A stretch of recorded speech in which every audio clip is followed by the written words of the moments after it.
I am a circle. I am healing you. You are a circle. You are healing me. Unite us. Make us one. Unite us. Make us one. I am a circle. I am healing you. You are a circle. You are healing me. Unite us, make us one. Unite us, make us one.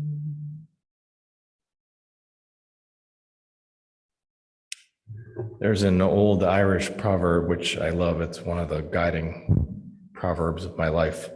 It is in the shelter of each other that the people shall live. It is in the shelter of each other that the people shall live.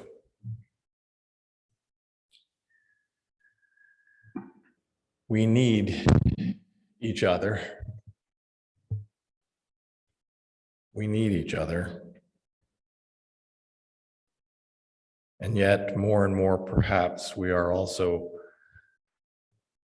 afraid of each other. We are afraid of each other. And yet, we need each other. Imagine, as a lot of you have been, because it's hard not to, have been thinking about the pandemic. And I certainly have been thinking about it, the physical costs, of course. It's remarkable to me that we're now over 900,000 Americans dead and almost 6 million people worldwide. And more than 100 million cases, we talk about this less worldwide, of people who have long COVID, people who've been affected by it in some way, in some lasting way that keeps sticking with them. So it doesn't fade, or takes a long time to fade. And these are tremendous and treacherous numbers for a disease that didn't even exist a little over 2 years ago. It was something that wasn't even here in such a short time. And it's also been such a long time. The first case, as I think many of you know, in the US was January 20th, 2020, just about a month ago, 2 years and a month ago. And March 6th, just coming up in a few weeks, was the first detected case in Indiana. So we're pretty much exactly at 2 years right now here in our communities. And I remember right around this time in February of 2020, for me personally, I have a memory of some of my first conversations about COVID with other people. And almost exactly around this time, I was sitting with my staff at the homeless shelter that I work for. And we were talking about what might be coming, what was coming our way. We, of course, had no idea. I remember we decided to order extra bleach and toilet paper and sanitizing wipes. And that was a little prescient to try and get ahead of any possible shortages. And I remember people on different perspectives in the conversation. Some were saying and thinking, oh, it's going to be fine, it won't be that big a deal. And some being much more worried about it and anxious about it. And we talked about, let's not panic, let's be prepared. and approach it from that way, cautious and vigilant. And we, of course, had no idea the impact this disease was about to have on us. And truthfully, for that, I am really, really grateful. Taking it day by day made getting through these times much more manageable, I think, from my perspective. I remember when we were thinking on the order of a month or 2 months or 3 months, and somehow 2 years snuck up on us. But of course, the physical cost of this disease wasn't the only thing that we were impacted by. This disease has affected our well-being, okay, whether we came down with the disease or not, and it forced on us a very unusual level of isolation. We've been so heavily separated for so long. Even as we come back together, there still is separation. We still have masks. We still have cautions around touch and closeness. My parents are in their 70s and 80s, and I didn't see them in person for a year and a half. And that's time I will never get back with them. And I recently, some of you saw this on Facebook, actually drove out to see them for Christmas, went out east to see them in New York, but turned back halfway because I developed a cough on the way, and just felt like it was not worth the risk to go and see them with that situation. And I also think just like little things, just the impact on us with the loss of touch. It's hard to even notice, but it's there. The loss of a handshake or a hug or a pat on the shoulder. And other things, dating, totally destroyed for anybody who's doing that. Friends, faith communities, so many different impacts and ways that we gather together. And there also has been just much added anxiety, fear of getting the disease, fear of our loved ones getting the disease, fear of the economic impacts on our work, fear for our children at schools, fear for our parents and grandparents, or perhaps ourselves coming down with the disease. And we've seen growing reports of mental health challenges, depression and anxiety. We've also seen the impact of those of us with substance use issues, as the accidental deaths due to overdose has reached over 100,000 deaths per year. Going back to April of 2021, I think we've started to see 100,000 deaths per year in accidental overdoses, which is almost 3 times higher than the amount of people who die in car accidents. The leading cause of death for people age 18 to 45, the leading cause of death for accidental deaths, overdoses.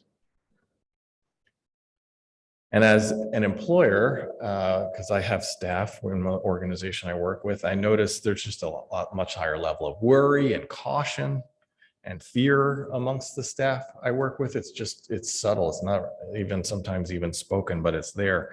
Just people more on edge. Some seem much more closer emotionally to breaking down, struggling much more with personal self-care and managing stress. Everything just seems more painful or more stressful or more challenging. The most basic of tasks has become harder, and the level of professional burnout and job transition has grown. And to some degree, I wonder if all this stress and struggle is a product of something very, very simple, that for good or ill or purpose or intention, it's not a criticism or anything, but I think to some degree, we've become more afraid of each other. And again, that's because of this disease that's right there present to us, and our contact with others puts us at risk. It's created this scenario where we have to be more afraid of each other.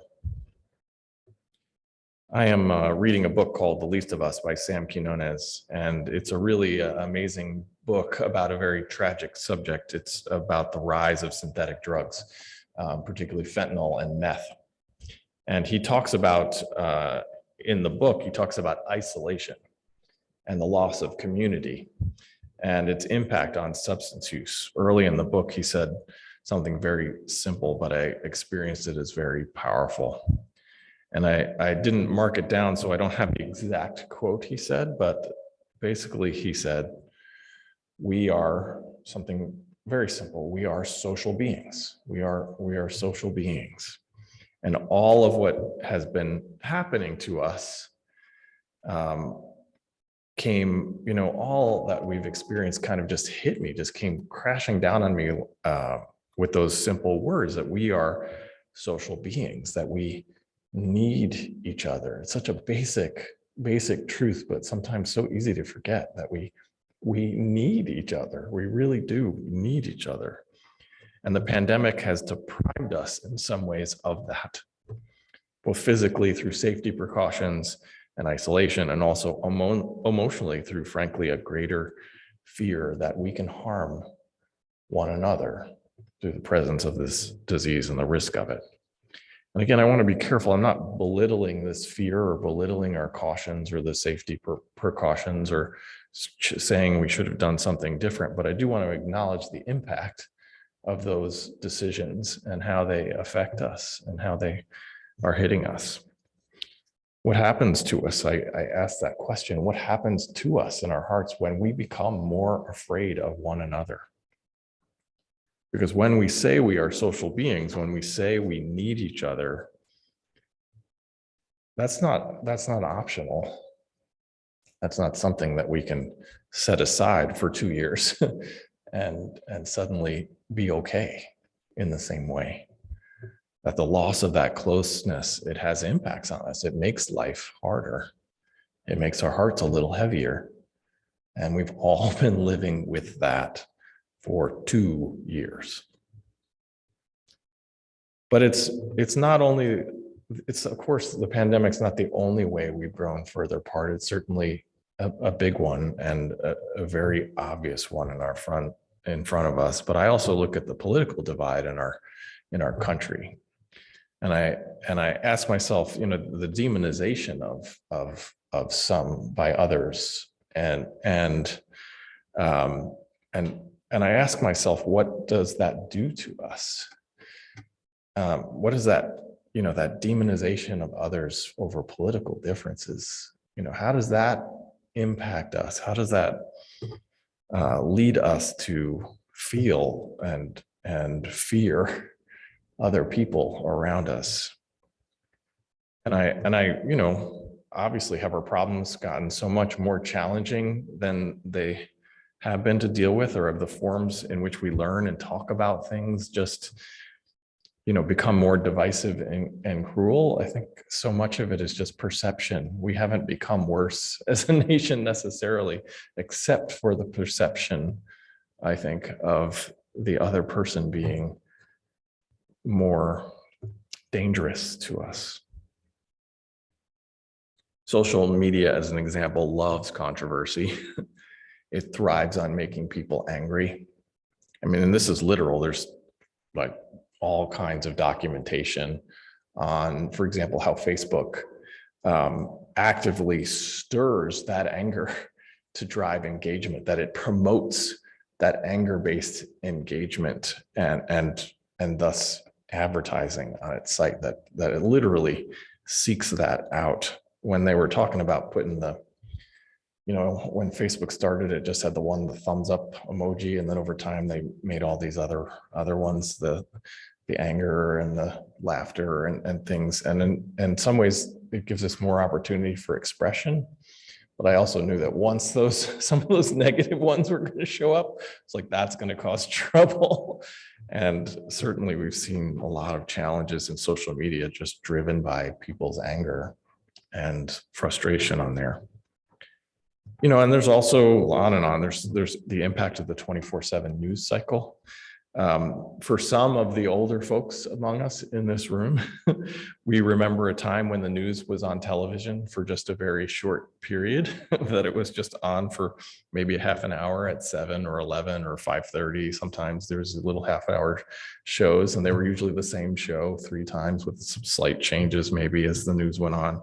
for the night, you know, or the news was something you read in the daily paper, that it was, you know, something that came around and wasn't flooding us all the time and wasn't driven by drama or, you know, the need to boost ratings all day long and keep that programming up and the advertising that comes with that up.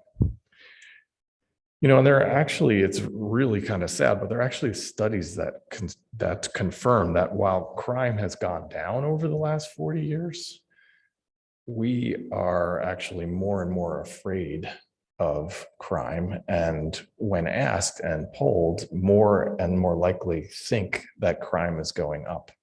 The percentage of people say, yes, crime is going up is growing, even though crime has been declining.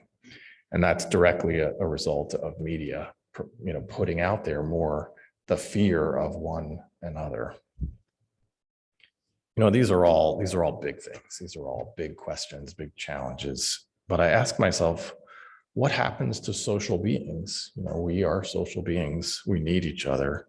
Beings who need each other need each other.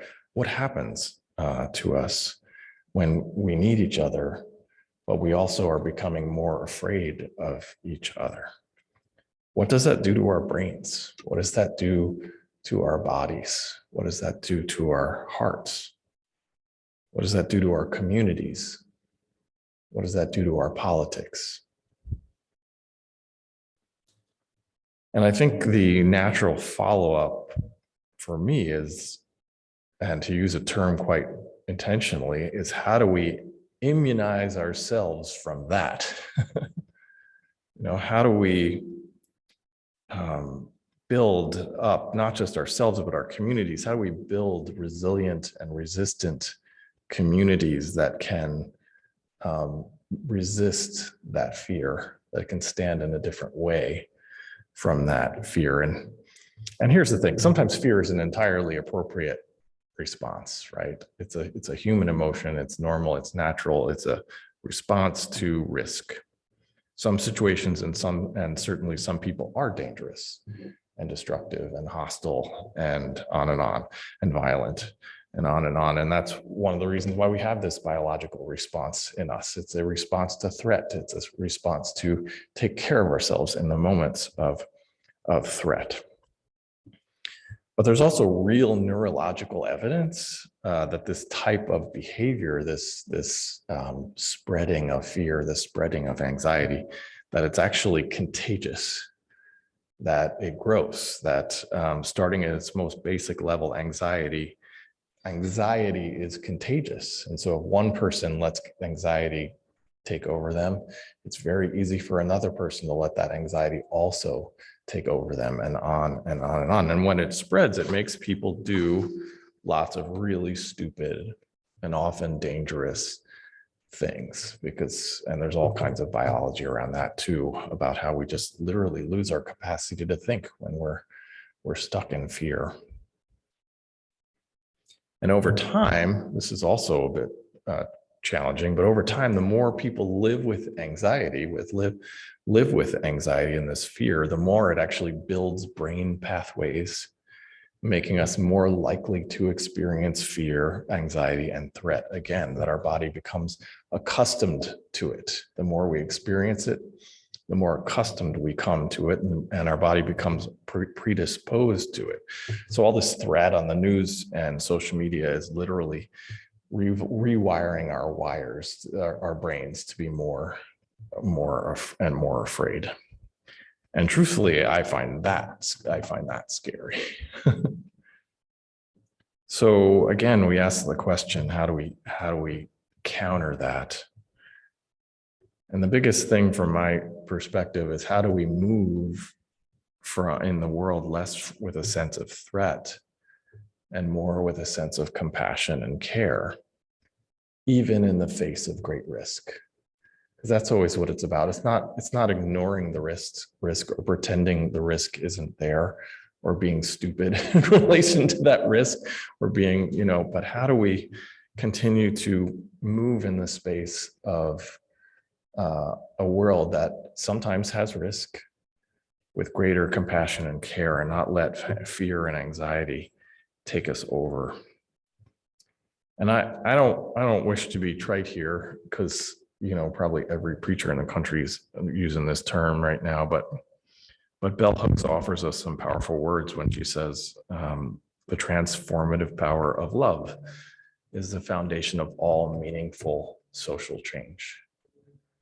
The transformative power of love is the foundation of all meaningful social change. Those words are some of my favorite words. They're so simple and so basic, and I keep coming back to them again and again and again. The transformative power of love is the foundation of all meaningful social change. She speaks about it with such confidence. It is the foundation of all meaningful social change. There is no exceptions from her point of view. It is the foundation. The Dalai Lama some years ago worked on a partnership with neuroscientists to study the brains of monks while they were meditating, and in particular using a loving kindness meditation. And as they were doing this, as they were studying this, they were able to just monitor significant changes in the brain as these Buddhist monks were meditating, that parts of the brain that are not normally activated showed up and lit up in their studies when monks literally chose to go into a loving kindness meditation. And actually, it particularly in some ways, there are a lot of different parts of the brain that lit up, and they still don't fully understand everything, but one of the areas that lit up is a place in our brains that is typically associated with compassion, that they were rewiring their brains or had rewired their brains through active daily practice and meditation to have a more compassionate brain, a brain that was more accessible to compassion, that was more open to compassion and care. It was an active counter to a brain that could be more directed towards anxiety. It was an alternative. It was a different way of working with the brain, making that brain, their brains, more capable of being compassionate, that they wired their brains to be more programmed in that way. And there have been similar studies like that have shown some impact even on beginning meditators, that even just starting meditators, when they meditate in a loving kindness type meditation, which is a specific meditation about focusing on love and kindness, that they were able to light up parts of their brain that were more associated with compassion just through that act and that practice. And I think it also, this also implies for us, so, meditation might be a practice that's really valuable for us in terms of trying to kind of prevent or protect ourselves from some of this energy of anxiety and fear. And I think there's also, another practice is probably being very careful about how we engage with the media, social media, news media. However, we might want to choose the dog and cat videos more than, say, the comment section, and be somewhat intentional about those choices. There's this one little kid on Instagram that I've been watching right now that she just does these. She's in that age, like between 2 and 3, where if you say something to the child repeats it right back, the same words. And so the mom's got her saying, all these words, and she's like, "I love you, you're amazing," and all these amazing like little things that she says. And I'm focused on, she's one of the few like people or groups I don't know that I follow on Instagram, because I want to get these little messages of love from this 3-year-old amazing child. And I think also when consuming news, Mr. Rogers has amazing advice when he says, my mother would say to me, look to the helpers, look for the helpers. You will always find people who are helping. And he said to this day, especially in times of disaster, I remember my mother's words, and I'm always comforted by realizing that there are still so many helpers, so many caring people in this world. We, pay a lot of attention to scary people, dangerous people, people who do awful, horrible things. And it sells, it's the news, it's popular. So that means to some degree, in order to continue to nurture compassion in ourselves, we have to be conscious about how we choose to focus our attention and who we focus our attention on. And remember that there are so many extraordinary human beings around us and out there. And even sometimes the people who we may not think are so extraordinary in the moment, because we may be experiencing them in a way that's not so great. They may also be people who love their children, or people who, help folks who are homeless. One of the most remarkable things in my work that I get to do is I work with people all across the political spectrum, helping people who are dealing with hunger and homelessness. And so there may be some like serious political disagreements that I might have with some of the folks that I work with, and yet here we stand together helping people in poverty. And I think it's really important to remember that and to carry that and to hold that. And lastly, I think there's one more thing that I think it's really important for us to do. I think it's really important for us to take not just ourselves seriously and how we change ourselves, but it's also really important to pay attention to communities and to build and to strengthen and support communities. That's one of the things that we show with substance use, is that substance use tends to show up very heavily in communities that have seen massive disenfranchisement of community, that when community breaks down, substance use can rise very significantly in those communities. We saw a lot of economic decline in a lot of our rural communities, and with that we saw a lot of substance use.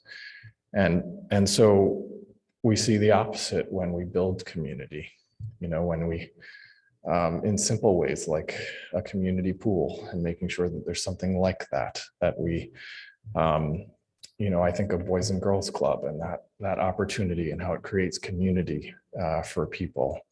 And I also think there's important ways for us to think about how we may need to do better at building community, for example, in our public schools, and how our public schools are often highly segregated, both based on race and based on income. And why do we allow that to continue to be? How do we build community in schools? Same thing with housing. We tend to have very segregated communities racially and economically around housing. How do we turn those kind of communities around? How do we change that and make that different? And these are all, these are big, big, big things. And this is, to some degree, the tension between love and fear is as old as time. So we're not going to fix it tomorrow. But there's this opportunity, I think, for each of us to notice that dynamic, notice that tension, notice that challenge, and make a conscious choice more and more to choose love over fear. Because we need each other.